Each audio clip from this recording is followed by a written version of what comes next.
Bonjour, on se retrouve pour la leçon 16 pour le cours de tricot Apprendre le tricot pas à pas. Si vous venez de vous joindre à nous et que vous voudriez voir les vidéos précédentes pour mieux comprendre la lecture de cette vidéo d'aujourd'hui, alors vous pouvez la retrouver. Toutes les cours, toutes les leçons précédentes se retrouvent sur une même playlist que vous allez retrouver sur ma chaîne YouTube, Artisanat du Nord. Et pour s'abonner, simplement cliquez juste ici en bas sur la petite clochette. Vous allez être abonné et recevoir mes vidéos lors de chacune de leurs sorties en primeur.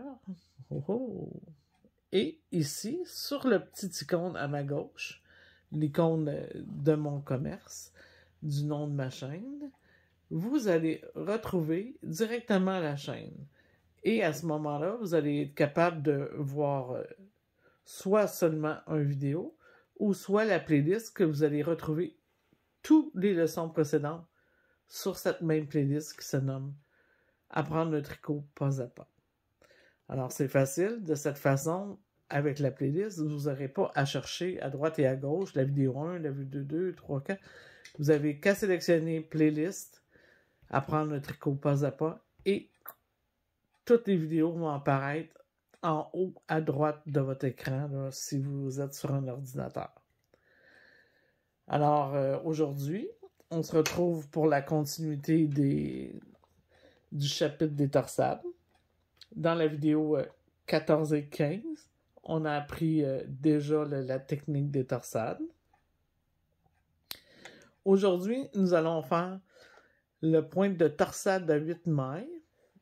On l'appelle imbriqué vers l'extérieur, puisque les torsades tombent de chaque côté à l'extérieur. En passant, cette torsade-là est faite en deux parties.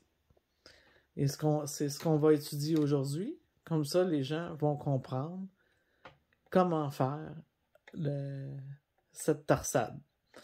Si vous la regardez bien comme il faut, là, vous allez voir, là, ici, si je la sépare au centre, la même torsade que vous avez appris lors du 15e vidéo et la torsade inverse que vous avez appris aussi lors du 15e vidéo, mais qui sont collées ensemble. Et si je réinverse encore, ça va me donner vers l'intérieur. Le dessin va s'enligner plus à l'intérieur. Alors, on va débuter par celui de l'extérieur. Puis après, ben, c'est comme la dernière vidéo, là, la compréhension se fait toute seule pour l'intérieur. Alors, on débute. On va se rapprocher un petit peu pour aller voir ce qu'on a besoin pour faire ce joli point. Alors, nombre de mailles pour la symétrie et le raccord. Oh, ici on a le mot raccord. Là. Le raccord, normalement, c'est pour être capable d'aller coudre sur l'autre côté, là, pour mettre deux pièces ensemble, okay? Pour les raccorder. Alors, le multiple qu'on a besoin est un multiple de 12, plus une maillesière à chaque extrémité. Alors, moi ici, je veux 24 mailles pour mon multiple et une maillesière à chaque extrémité. Alors, 26 mailles que j'ai déjà exécutées à l'avance. J'ai bien mes 26 mailles. Alors, on va aller voir tout de suite au premier rang ce qui se passe. Premier rang, endroit de travail, une maillesière, virgule. Donc, on me dit de faire une maillesière. Pour savoir quel type de maillesière je vais faire, jusqu'à présent, vous avez appris à faire des maillesières en jersey droit, en jersey envers, en point de riz et en point de mousse. Vous le savez, parce que dans les premières vidéos, je vous ai appris à coudre toutes ces coutures. Alors, aujourd'hui, puisque c'est des mailles envers qui la succèdent ou qui vont la précéder, on va utiliser encore une fois la maille lisière de jersey envers pour avoir un beau raccord entre les deux pièces si on voudrait coudre. Là. Mais nous, on veut pas coudre. On veut juste s'habituer à la compréhension des lisières. Où on les met, comment on les calcule. Alors, la maille lisière. Ensuite, j'ai une étoile. Alors, mon multiple commence ici. Derrière l'étoile, 2 mailles envers, virgule, 8 mailles en droit, virgule, 2 mailles envers, étoile. Donc, mon multiple se termine ici. Répéter de l'étoile à l'étoile. Donc, je vais répéter le multiple jusqu'à temps que j'en ai plus. Moi, j'ai décidé d'en faire 2 fois, donc je vais avoir 2 fois répéter mon multiple. Terminé par une maille lisière, puisqu'il me reste seulement une maille, on m'indique comment la faire. Terminé par une maille lisière. Le rang 2, 3, 4 et le 6. Hein? Vous voyez, le 5 n'est pas là parce qu'il est expliqué en dessous. Alors, le 5 ne sera pas fait de la même façon que ceci. Tricoter les mailles comme elles se présentent. C'est que ça, on n'a plus besoin trop d'expliquer ça. On sait, on l'a tellement vu depuis le départ. Tricoter comme elles se présentent, tricoter comme je les vois.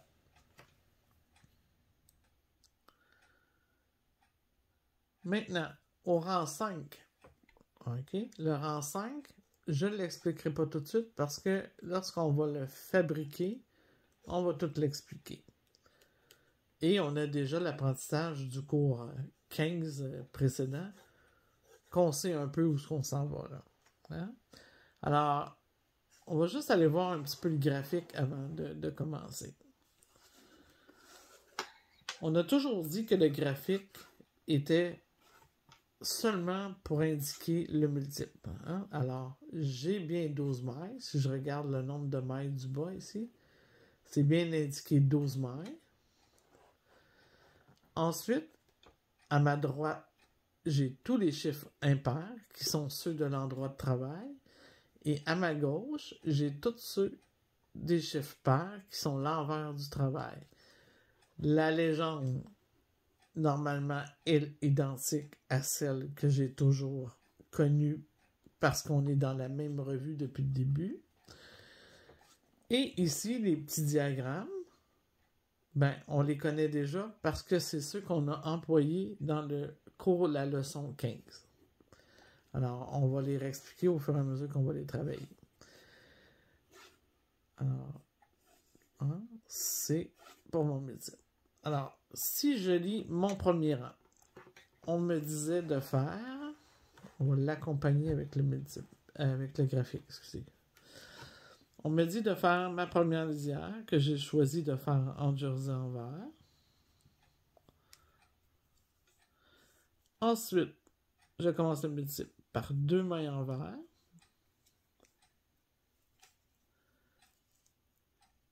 Ensuite, 8 mailles à l'endroit. Vous vous rappelez, chaque fois qu'on fait la lecture, on va jusqu'à la virgule et on exécute. 8 mailles à l'endroit.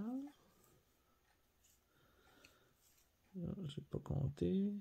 2, 4, 6, 7, 8.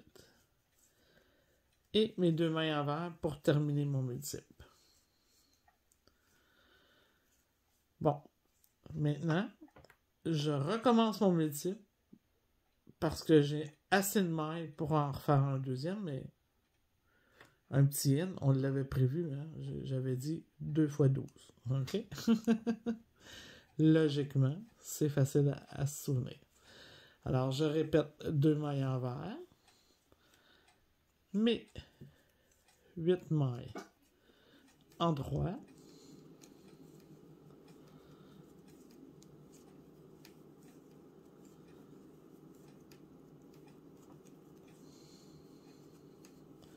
Et je termine le multiple par mes 2 mailles envers. Ici, ma dernière, c'est ma maille lisière. On me dit de terminer par ma maille lisière et je sais que c'est en jersey envers, alors je le fais à l'envers. Mon premier rein est exécuté. Alors, comme c'est indiqué ici, le 2, le 3, le 4 et le 6, je tricote les mailles comme elles se présentent. Donc, on va se revoir pour le rang 5, puisque c'est facile. Hein? Juste un petit rappel, vite. Tricoter comme elle se présente. Ici, c'est ma lisière en jersey en vert. Donc, elle, je l'exécute à l'endroit, puisque sur l'endroit du travail est à l'envers et l'envers du travail est à l'endroit. Et maintenant, je tricote tous mes mailles comme elles se présentent. À l'endroit. Ici, un petit bump à l'envers. Alors, on se revoit pour le 5e rang. OK. J'ai mes 4 rangs de fait. Mais si là, vous avez perdu le compte puis vous avez de la misère encore à compter vos rangs là, à l'heure qu'on est, je vais vous faire un petit rappel. Si je veux savoir combien j'ai de rangs, je peux choisir de compter par les mailles en vert. Moi, c'est ce que je préfère. Parce qu'on voit bien la ligne. OK? C'est pas... ça se confond moins. Le montage ne compte jamais. Alors, je prends le premier bump. Pas celui du bas, je prends toujours celui du haut. De ma ligne de maille en vert. Alors, je fais 1, 2, 3, 4. Celui sur l'aiguille compte toujours. D'accord? 1, 2, 3, 4. Si je calcule avec les mains en droit. Les mains en droit, c'est comme un petit V. Hein, un petit cœur qu'on voit ici. Alors, soit vous allez vers la section droite de la maille, ou soit la section gauche, mais on y va en ordre. Alors, 1, 2, 3, 4. Quatrième est ici. OK? Comme ça. On sait que j'ai 4 rangs. 4V, 4 rangs. Si vous y allez par le centre, des fois, là, c'est pas aussi facile. 3, 4. Comptez toujours par le côté. Moi, je trouve que ça va mieux. On suit bien la ligne comme il faut, là, puis il n'y a pas de problème. Alors, je sais que j'ai mes 4 rangs. Je suis rendu au 5e. Le 5e, on m'indique que ça va être le rang qu'on va faire les croisés. Alors, j'ai ma main lisière à faire. OK. Oh, juste un instant, avant que je continue. Dans les rangs 2, 3, 4 et 6, on n'explique pas les mailles lisières séparément des autres mailles. La raison, c'est que eux, ils savent que j'ai choisi de faire des lisières en jersey en vert parce que c'était la meilleure chose à faire. OK? C'est... la revue là, est sur le même apprentissage que moi je vous fais. Alors, c'est pour ça qu'on n'a pas indiqué les mailles lisières séparément, parce que à cause que c'est des mailles lisières en jersey en vert, donc elles sont tricotées comme elles se présentent. D'accord? C'est pour ça qu'elles ne sont pas indiquées. Alors, on poursuit. Ici, on va les indiquer parce qu'on veut vraiment que vous les séparez du multiple. La maille lisière en jersey en vert. Alors, je m'exécute. Maille lisière. Ensuite, j'ai 2 mailles en vert. 2 mailles en vert. C'est facile quand on fait des torsades. Hein? Tout s'enligne bien, toujours tout droit. Là. C'est toujours des belles sections. Ensuite, j'ai 4 mailles croisées vers la droite à l'endroit. Alors, vous vous rappelez là, du cours précédent? Hein? Ici, on dit 2 et 2. OK. 2 et 2, et c'est après la parenthèse. Donc, ça fait partie de l'explication.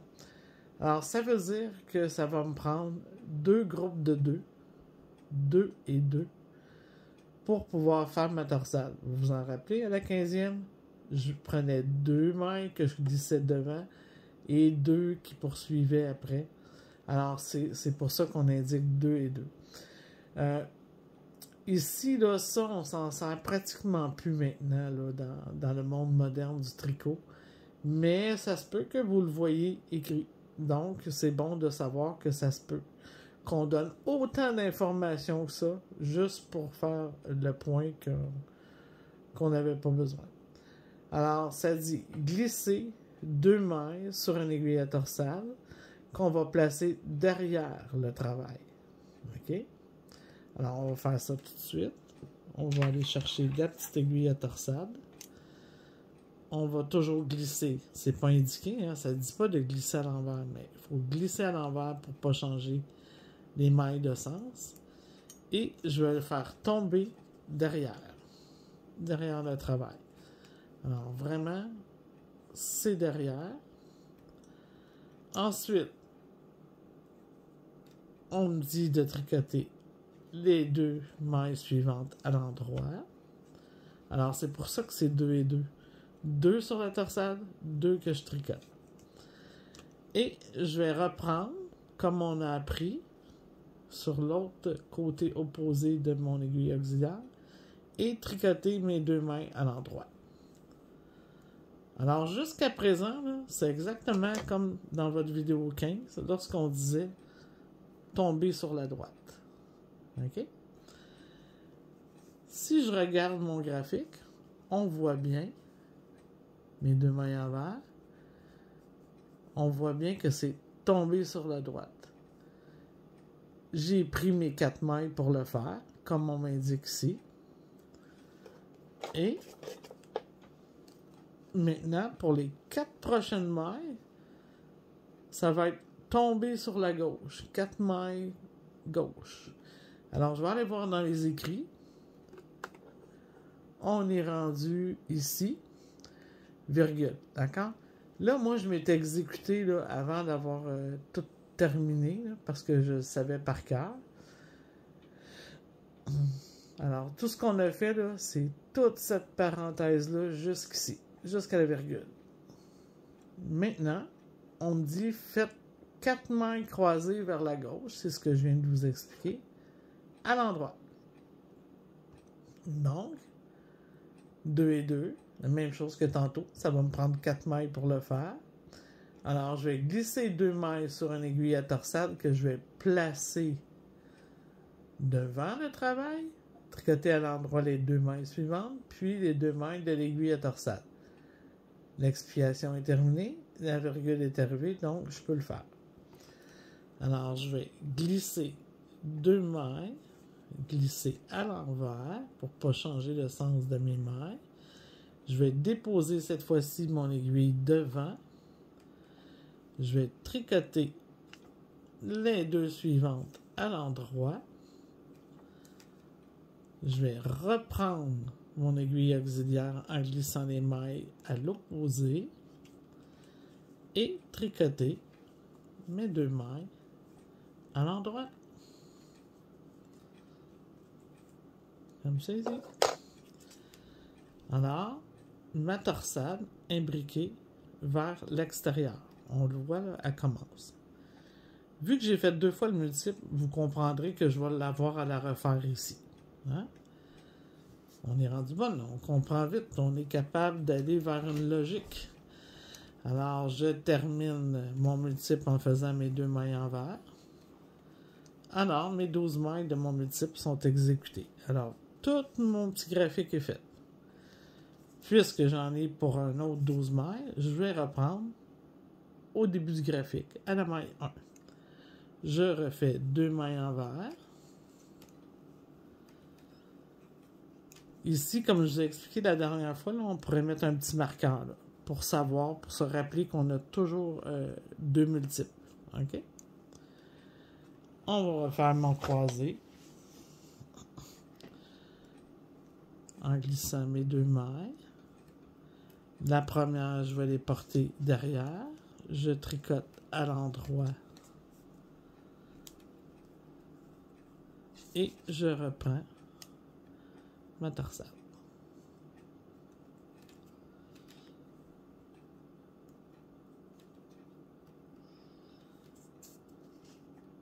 Tout de suite, je sais que j'ai une autre torsade à faire. Si je regarde juste le graphique, c'est beaucoup plus vite que les écrits. Hein? Il y a moins de chances de se tromper. Puis, en plus, j'ai toute ma petite légende qui m'explique ici chacun de mes petits dessins, qu'est-ce qu'il veut dire. La seule chose, là, vous faites attention pour vraiment bien reconnaître le bon dessin avec lequel Parce que des fois, c'est facile là, de se tromper, là, comme ici, là. La grande bande est devant, la grande bande est devant vers la droite, ici, devant vers la gauche. Et faites attention lorsque vous la retrouvez dans votre légende. Alors, on sait que la deuxième, je la laisse devant. Je tricote à l'endroit mes 2 mailles suivantes.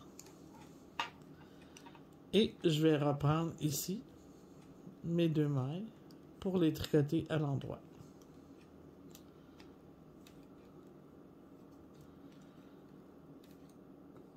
Ensuite, les 2 mailles de mon multiple pour terminer mon multiple, mes 2 mailles envers. Et ma maille lisière tricotée en jersey envers, la dernière à l'envers. Alors, vous voyez, c'est ça que ça nous donne.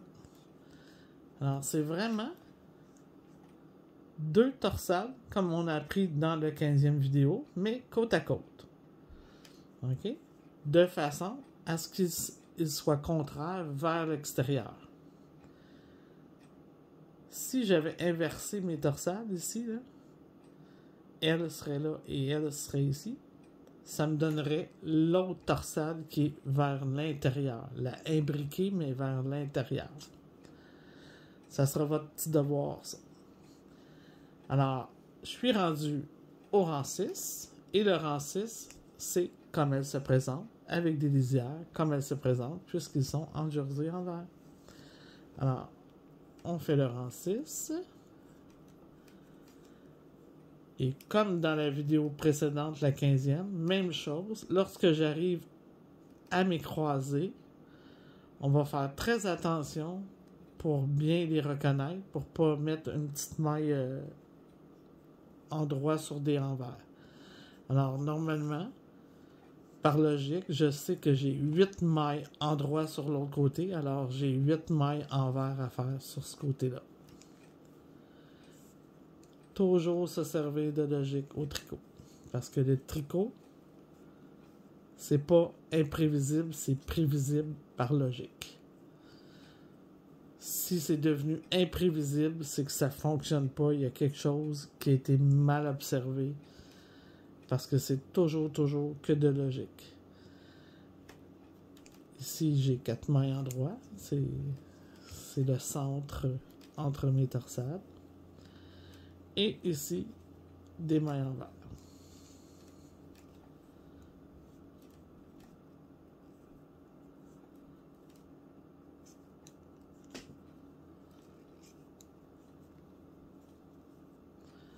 Et je sais que c'est mon autre multiple, alors j'ai 8 mailles envers à faire. Mes 2 mailles endroit. Et ma maille lisière de jersey envers, puisque je suis sur l'envers du travail, je la fais à l'endroit. Alors mes 6 rangs sont faits. C'est vraiment joli, là. C'est parti. On me dit, ici, de toujours répéter ces 6 rangs. Alors ma séquence va toujours être de 6 rangs. Alors ici, ma façon de calculer, hein, la date, vous ne m'avez pas vu marquer rien, mais je l'avais fait avant. 1, 2, 3, 4, 5, 6. Sur chacun de mes 5 rangs, 5e rang, dans chaque colonne, j'ai mis un petit X pour me rappeler que c'est à cet endroit-là que je fais mes torsades. C'est le rang où il va y avoir des torsades. Et les autres sont tricotés comme elles se présentent. Toutes les autres rangs. Alors, c'est reparti pour un autre 6 rangs.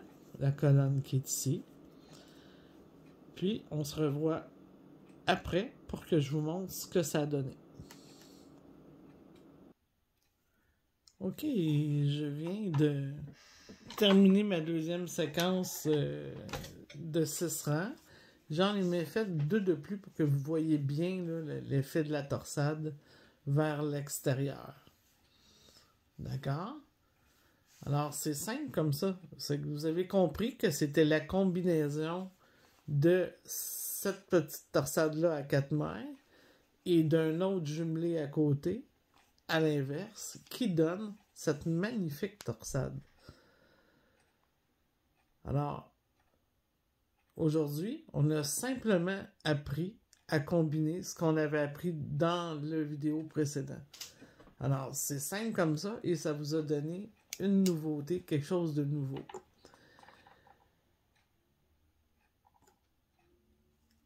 Ici, j'ai une torsade qui est beaucoup plus large. Alors, elle est plus plate aussi. Hein? Elle est moins soufflée que juste à 4. Alors, à ce moment-là, en haut, comme j'avais expliqué dans la vidéo précédente, en haut, si j'aurais une bande, ben, il faudrait que je fasse attention là, pour pas que ma bande à gondole là, par rapport à mes torsades. Alors, j'enlèverais 2 fois 2 mailles. Alors, pas 2 fois 2 mailles, mais je ferais 2 fois 2 mailles ensemble pour enlever 2 mailles. Mais pour pouvoir enlever mes mailles avant de faire ma bande de finition là, que j'aurais pour une couverture, faut que je sois certaine qu'en bas, par exemple, lorsque j'ai fait une bande de finition aussi dans le bas, là, avant de débuter, qu'après la bande, j'ai ajouté 2 mailles pour chacune de mes torsades, là, comme j'ai bien expliqué dans la vidéo précédente. Alors ça, cette notion-là, on va revenir bientôt, là, ça sera pas bien long. Comment faire une belle bande autour d'un travail, comme une couverture ou un foulard. Puis, avec la torsade, comment s'en sortir lorsqu'on termine, là, pour pas que toute votre bordure gondole. Alors, pour ce coup-ci, juste fermer en tricotant les mailles comme elles se présentent sur un rang qui demande de tricoter comme elles se présentent. En rabattant. Alors, c'était le point des petites torsades imbriquées vers l'extérieur. Maintenant, pour ceux qui voudraient faire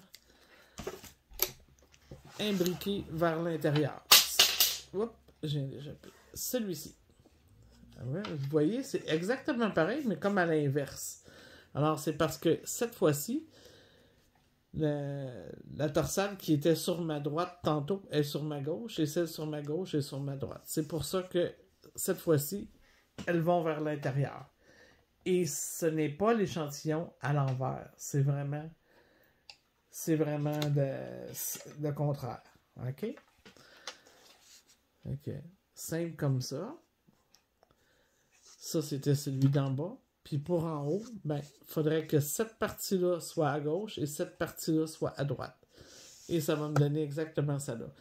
Alors, si vous ne l'avez pas fermé, votre échantillon, poursuivez dessus pour apprendre à faire ce point-là, pour avoir l'échantillon, pour que quand vous allez plus tard, vous redemandez « Ah, comment j'avais fait ça? » Ben, ça va être facile de comparer, les deux vont être sur le même échantillon.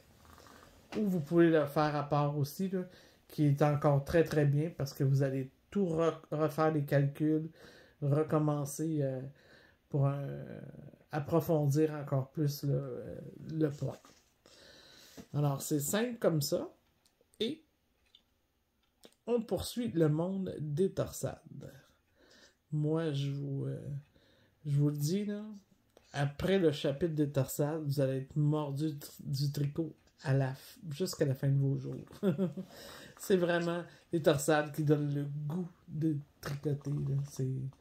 Ça peut pas être plus beau que les torsades, le tricot. C'est impossible. Mais oui, parce que quand on va tomber dans les points de dentelle, c'est magnifique aussi. Ça sert à autre chose, la dentelle, mais c'est magnifique aussi. C'est une autre section, un autre chapitre. Alors, on poursuit aux prochaines vidéos nos connaissances de nos torsades. Vous allez voir, j'ai encore d'autres choses à vous apprendre sur les torsades. C'est tout un monde. Alors, bon tricot!